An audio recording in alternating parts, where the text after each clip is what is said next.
السلام علیکم ویور، بات کرتے ہیں آج کی انتہائی افسوسناک خبر۔ جامعہ منوریہ کراچی کے محتمم مفتی محمد نعیم صاحب انتقال کر گئے ہیں۔ مفتی محمد نعیم صاحب 1955 کو پیدا ہوئے، ایک بڑے عالم دین تھے اور جامعہ منوریہ کے محتمم کی حیثیت سے خدمات انجام دے رہے تھے۔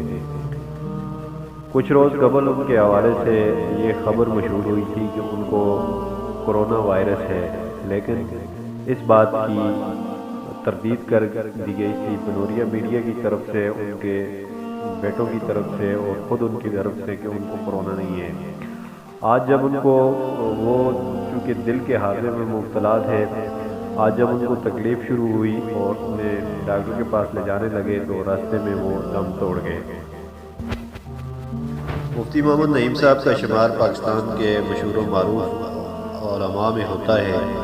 آپ وفاق المدارس العربیہ پاکستان کے ایگزیکٹو ممبر بھی تھے۔